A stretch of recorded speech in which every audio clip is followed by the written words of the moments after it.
Tell me just a little bit about yourself and how you got involved in taking on this seat that you now occupy and you're running for on November 5th. Okay, my name is Orlando Glenn Vick, Councilman Orlando Glenn Vick. Um, I was appointed North Ward Councilman on September 9th. Unfortunately, we lost one of my mentors, Council President David Lyons. Prior to that, I was Deputy Director of Public Works. I also served as the President of the Irvington Board of Education. I was on the Board of Education for a little over 5 years, and I served as President for a little under a year. You mentioned there's a lot in there. You mentioned Dave Lyons being a mentor to you. Could you Yes. tell me a little bit about that? So, Council President Lyons was a pretty straightforward person, and that was one of the things that I admire about him. If you speak to my mayor say to you that, or he made reference that if it's one thing that I can rely on Vic, is Vic's just going to give it to me straight, and I admired that about him. So I'm carrying over that same posture. I interact with the residents a lot, um, and I'm very approachable, very friendly. But when it comes to uh, administrative stuff, dealing with the administration, I try to be as frank as possible about my constituent needs. And I live here in Irvington. I'm in the ward. I'm driving around, so I know by speaking with my neighbors what our needs are. Consistently getting it. What are those needs? What are the primary So needs of your constituents? one of the what's been the primary concerns is um, road resurfacing, which the administration has done a number of streets in the ward over the past few years. Um, Speed humps for the speeding to cut down the speeding. We have a pretty stable environment, so our concerns are not a lot of crime and things of that nature. It's your everyday parking, Quality of life. quality of life issues. Someone parking close to your driveway. When we want to get our streets resurfaced, can we have the guys come and trim the trees from over my house? Things of that nature. So, You mentioned serving on the school board. What were some of the issues that you dealt with there? What was your primary work product there? so serving on the school board, and because I am a mechanical person, I would consistently walk through the schools and identify with deficiencies. I remember my superintendent recently, we were walking around one of the schools, and there were things that I was pointing out to her, and she was favorable to it because she's focused on the education of our kids. And me, I look at environment. I'm focused on trying to provide the best education for our kids as well and giving them all the tools needed, but I'm also looking at environment. And that was my fit with the board. And one of the greatest things that I feel awesome about was the accomplishment of getting Madison Avenue School and getting the state to commit to build that school. So we had an opening on September 4th. That was a great feeling. Councilman, what in your view are some of the advantages of being part of Team Irvington Strong? In other words, you are with a group of people who are focused in a dedicated direction. Do you notice that that is a specific virtue for the community, and why? So being a part of that organization, it's taught me commitment. It's taught me how to interact more with my community. And I support the mayor's agenda of clean and safe because that's my agenda. So that was a commitment and team. Hmm. You know, doing things collectively. You can't do anything by yourself. There's no I in team. It's us. It's a team. It's a commitment.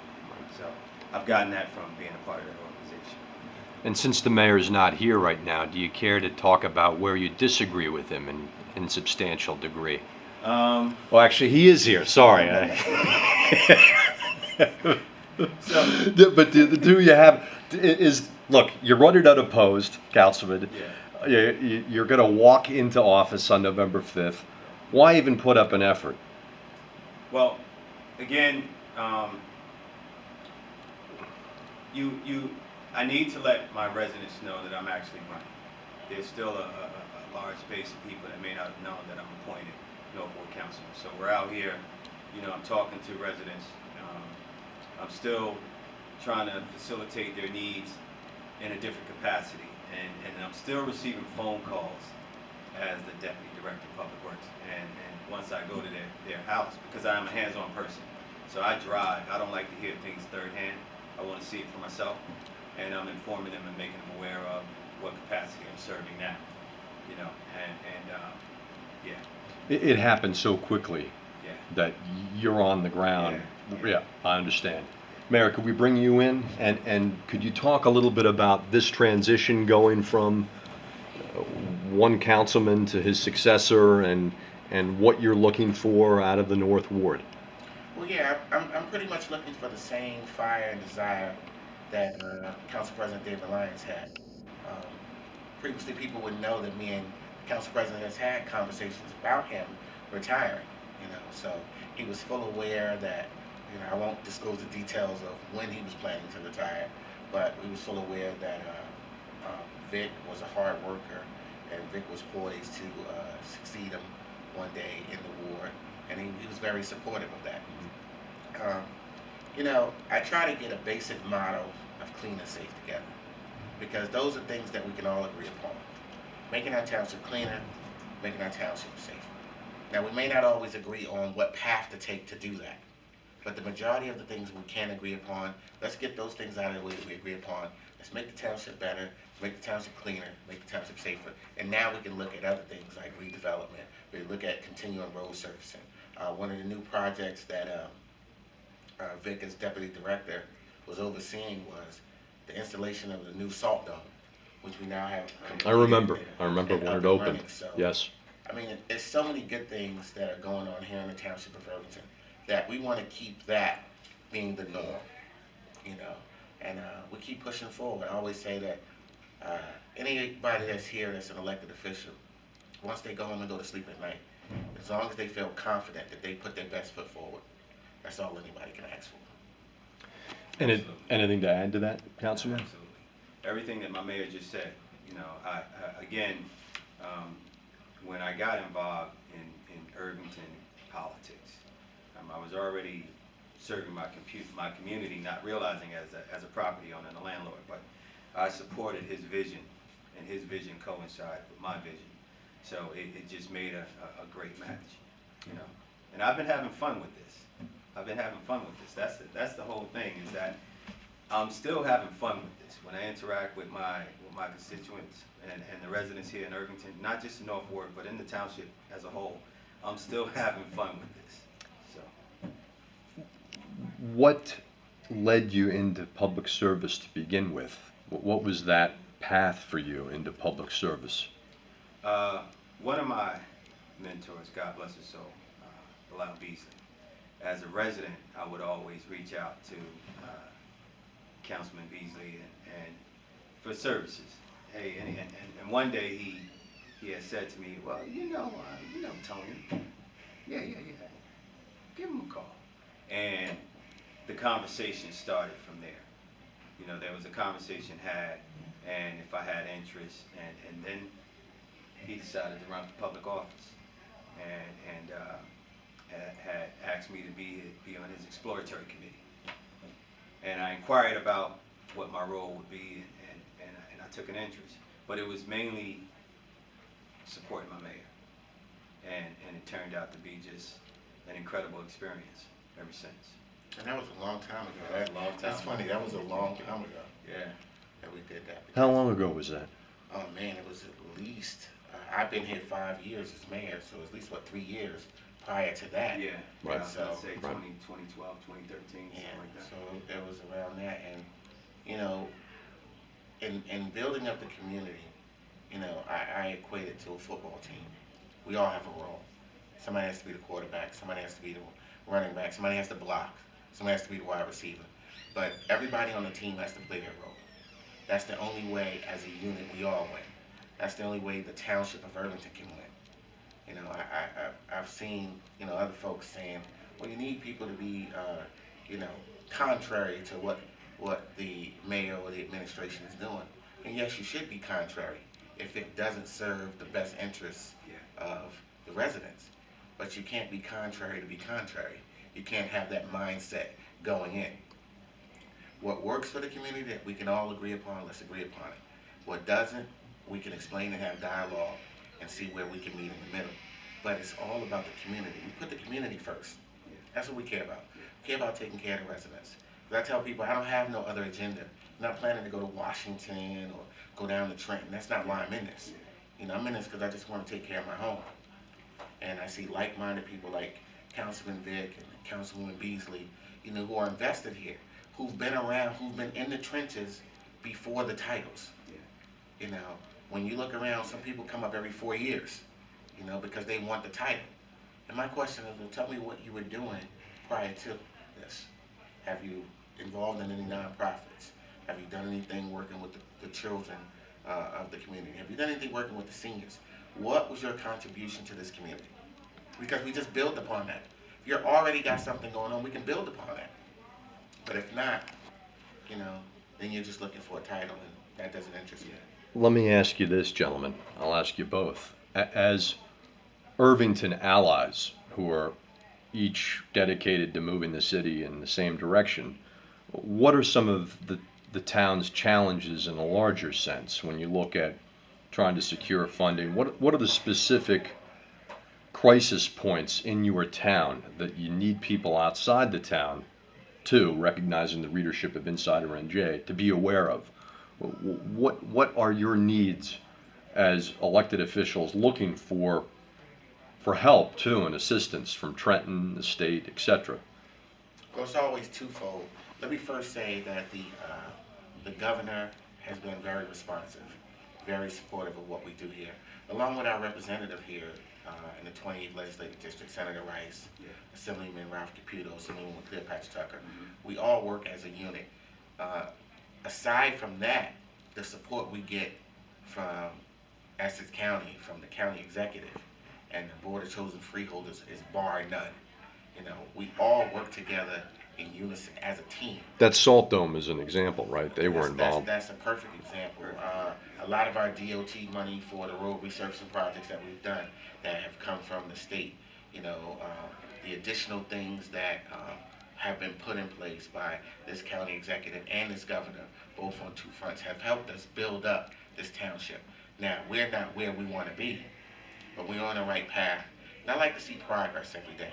And I have to say, probably since I've been around in this maybe about 20-something years, and the support and the cohesiveness that I see now between local, state, even federal, with Senator Booker and Congressman Payne and Senator Menendez, everybody has been real supportive. But we have to do our part on a local level. We have to make, when people want to come to Irvington and do business, you have to make them feel comfortable in coming here. You have to make them feel like government is stable, not people fighting each other and hurling insults, and that's not how you get people to come in and believe in your vision and want to build upon that. So I think all of our stakeholders over the last few years, we've been able to build at each level a good support staff. Anything to add, sir? No, the mayor said everything, and being the new person on the council, I'm one to sit back and listen and learn. I try to just digest the information. I have conversations with the mayor, and coming from the administration, I played a role as a deputy director of public works, so I understand the dynamics that went on with maintaining our infrastructure and our underground infrastructure, our road resurfacing, things of that nature. But everything that he just touched on, I like to just sit and I listen and I learn. City of Newark undergoing a crisis right now with its water supply and lead contamination. Is that a problem that's impacting Irvington at all? No, it doesn't impact us, and kudos to the mayor of Newark and of course the county executive for really came up with a solution. Government is it's not an easy thing to do, but we can all walk into a room and point out something that's wrong, but we can't all go into that same room and come up with a solution on how we're going to correct what's wrong. And I watch these guys, and I appreciate the work that they're putting in for their communities. Here, our water comes from New Jersey American Water. Yeah. We have our same water as Maplewood, Short Hills, Livingston. You know, it's the same water, so we don't have the same issues. But the infrastructure is something that we're looking at too, because we want to be a part in changing our infrastructure too. So um, we're looking forward to working that out with New Jersey American Water, which is responsible for that effort.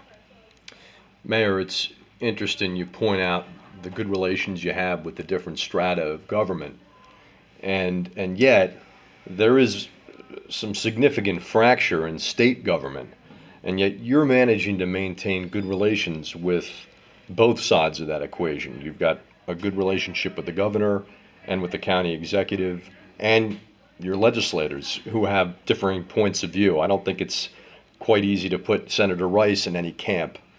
So, what do you say to maybe our state representatives? And I don't want to put you on the spot and put you in a place where you're being contentious or presumptuous, but what do you say to them as they try to sort through political issues that maybe you don't have right now in Irvington, as you all are on the same team? Well, one of the things that I would say, if I may give any advice, is that we agree upon more stuff than we disagree upon. You know, but sometimes you have 100% of a situation, and we can agree on 80% and not agree on the 20. But what people do is they let the 20 disrupt the 80, and now you can't get anything done. So I would start at a point of whatever we can agree upon let's get that out the way. Let's get that done. Because we're all here to serve. Yeah. And everybody wants to serve in different capacities. Everybody has different opinions, different ways they want to do things, but we're all here to serve. So servicing the people should be the first level of what we need to do. Anything else we can negotiate and work out. Let's work out our 20%. Why don't I take 10 and you take 10? That way we can accomplish what we need to accomplish. But the 80, let's get the 80 out of the way. And a lot of times that don't happen. People just, well, I don't agree with this person on this, so forget everything else that we may agree upon. And the only people that suffer is your constituents. Councilman, you mentioned a couple of mentors and working with the mayor now for an extended period of time, but what are the political lessons that you've learned as an Irvington public servant over these last number of years, working with some pretty heavy hitters in this community, the late Councilman Lyons, the late Councilman Freeholder Beasley, and the mayor? What are your political life lessons to this point? Simple. Stay focused on serving your community. That's why we got involved. That's it. Anything you want to add to what we've talked about today? I mean, outside of the fact that I'm really excited about my new endeavor, being a North Fork council person, serving my community and my neighbors and my residents in a different capacity, and just serving my community. That's it. Could you tell me just a little bit about your coming of age as a man and getting into your professional life here in the town? I think what's a good story, if you can start with the World Trade Center and how that impacted and changed your life. So, I'm a World Trade Center survivor. I started working for Payne Weber, was my first job. I worked 3 years there back in, I was 20 years old, I think, when I started. And I finished my tenure with Bear Stearns. I managed their trading operation, the commodity division. So I was there when in 1993, first attempt, and I was there in 2001 with the final tragedy. And again, I am a World Trade Center survivor, so that altered my path. There was an interview held by a gentleman like yourself, my grandmother in North Carolina. I'm from Rocky Mount, North Carolina. And he said, let me read to you what your grandmother said. She said, God saved him once, God saved him again. And they say 3 strikes, you're out. I think he needs to find another job. And the gentleman said, so what are you going to do? And I said, I guess I'm looking for another way of employment. And I volunteered for an early package. Ultimately moved back over to New Jersey, so I lived in New York at the time. 2006, I moved to Irvington. I've always been a property or a landlord, property investor, and I started getting involved in Irvington's local politics. Just interacting with the people that were part of the council. Like I said, my mentor, Bilal Beasley. So it just kind of segmented me to where I am now. 3 Southern guys here, Tony. Bilal was from Alabama, Yeah, Dave, Georgia, yeah, right? And you're North Carolina? yeah, Okay. yeah. So, what is it about that Southern style that translates well to Irvington? For me, it's when I go visit home, it's funny. When I was younger, people were sitting out on the porch, and you don't know these people, and you're driving by, and you're just waving. So it's just that whole friendliness, and just being approachable, which makes it really easier. It makes it a lot easier for me. I take that same approach while I'm out walking in the neighborhoods. I have that friendly approach, and it's because I think that everyone's like me from North Carolina. Councilman, I don't want to press you on this, and if you can't talk about it, I completely understand. But the 9/11 horror, any specific story from that day, or is that just someplace you don't go? No, it's been a long time. I still have friends and family that call me every year on 9/11, thanking God that I'm still here. I lost a lot of friends that day. I was there from the time the first plane hit until the time the last building fell. So it was a blessing from God that I was able to make it back over to my home, my family.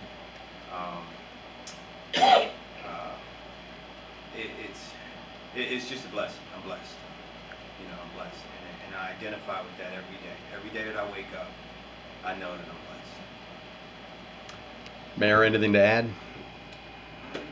No, just that this year has been a year of new beginnings. Yeah. And starting in the beginning, we lost Bilal years ago, and then this year we lost Field Levy Jones, Councilman Sandra Jones, and of course Council President David Lyons. And the teachings that they've left behind, some of the things that Councilwoman Beasley is now reflecting from her dad, and also from Levy, Sandy, and Dave, and same thing with Councilman Vic doing the same thing. From those folks, everything had a beginning, and it began with them. And we're just in a position that we can hope we can continue the legacy, continue to live up to their standards, and continue to serve our communities. Thank you, gentlemen. Appreciate your time today. Thank you.